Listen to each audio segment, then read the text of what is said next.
Chapitre 7 Unam Sanctam dont Prosper Guéranger écrivit qu'aucun théologien n'ignore que toute définition doctrinale a pour fondement la croyance ou la pratique antérieure de l'Église, soit qu'il s'agisse d'un dogme qui a été professé explicitement dès le premier jour, comme la divinité du Verbe, que le concile de Nicée n'avait pas fait passer de l'état de croyance plus ou moins libre à celui de vérité désormais obligatoire, mais à proclamer avec un accord et une solennité qui devait affermir le peuple fidèle dans sa foi et briser l'audace d'Arius et de ses sectateurs.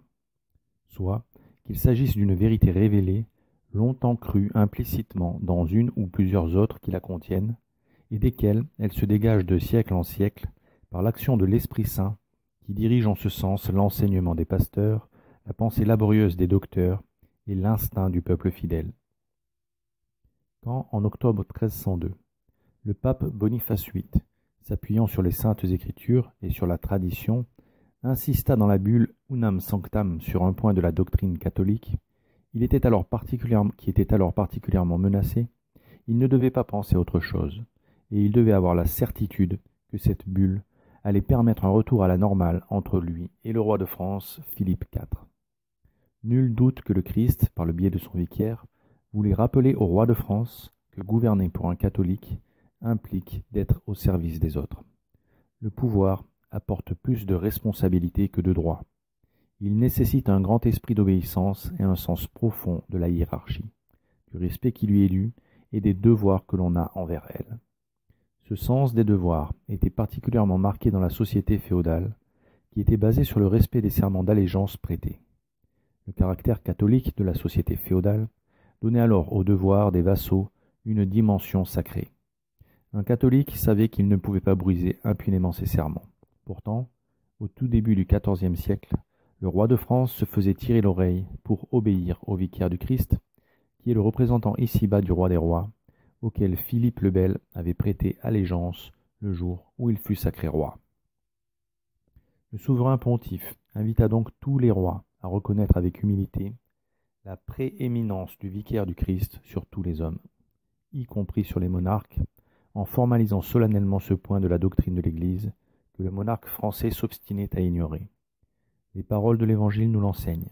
Dans l'Église et en son pouvoir, il y a deux glaives, le spirituel et le temporel. Les deux sont au pouvoir de l'Église, le glaive spirituel et le glaive temporel.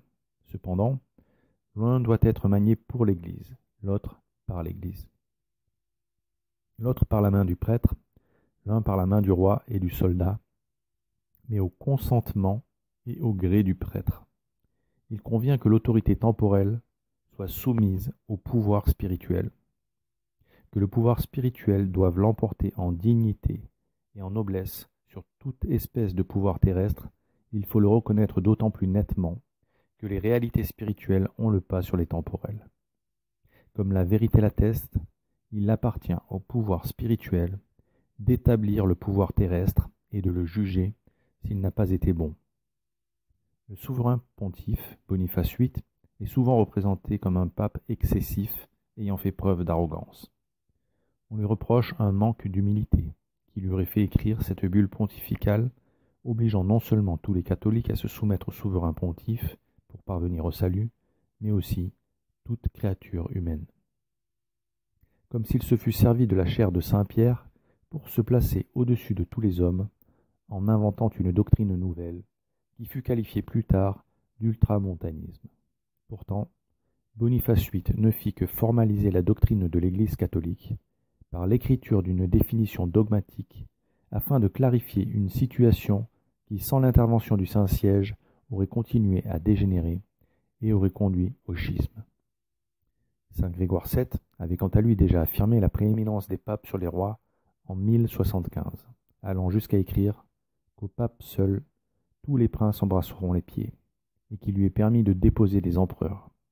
Et en 1245, le pape Innocent IV affirmait déjà que l'Église possède un royaume universel sur tous les royaumes. Dieu, en effet, est le maître de l'univers. Or, le pape est son vicaire. Donc, en succédant à Jésus-Christ, qui est tout ensemble le vrai roi et le vrai prêtre selon l'ordre de Melchisédek, les papes ont reçu sur la monarchie, non seulement pontificale, mais royale, et l'Empire non seulement céleste, mais terrestre. Innocent IV, dans l'encyclique Aeger Cui Levia, enseignait que les pouvoirs séculiers, en exerçant leur autorité, ne font qu'user d'une force qui leur a été transmise par l'Église. La position de Boniface VIII n'avait donc rien d'extravagant. Il ne s'agissait en rien d'une nouveauté. En revanche, ce qui semblait nouveau au début du XIVe siècle, c'est qu'un pape osa rappeler cette doctrine avec autant de fermeté au puissant roi de France. Or, il est évident que si le souverain pontife le fit, c'est parce qu'il y avait péril en la demeure. Et l'avenir montra que le pape avait une vision extrêmement claire des risques que l'attitude du roi de France faisait encourir à la chrétienté, puisque Philippe le Bel posa, sans l'avoir voulu, les bases de ce qui deviendrait plus tard du gallicanisme.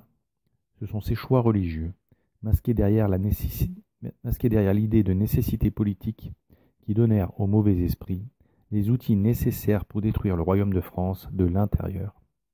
Mais ce que visait Satan, en attaquant ainsi l'unité de l'Église, c'était l'implosion du corps mystique du Christ. En effet, si le gallicanisme reposait au départ sur l'idée d'indépendance sur le plan judiciaire du pouvoir temporel par rapport au pouvoir spirituel, en s'épanouissant, il s'étendrait et irait jusqu'à dénigrer la primauté du pape sur les autres évêques en affirmant la prééminence des conciles. Il finirait logiquement par placer le roi de France à la tête de l'Église gallicane. Et c'est pour cette raison que le pape, inspiré par le Saint-Esprit, rappela dans la même bulle que seule l'Église a reçu pour mission de guider les hommes vers le salut, que l'Église est une, et que c'est là un article de foi. Sa sainteté Boniface VIII fut obligé de rappeler que l'Église catholique n'a qu'un seul chef, le Christ, ou ici-bas son vicaire, le pape, et que quiconque affirmerait l'indépendance du temporel romprait l'unité de l'Église et, admettant l'existence de deux principes, serait manichéen. Et ce fut en prévision des attaques démoniaques qui allaient advenir que Boniface VIII conclut la bulle par cette phrase : « En conséquence, nous déclarons, disons et définissons qu'il est absolument nécessaire au salut, pour toute créature humaine, d'être soumise au souverain pontife. » Romains.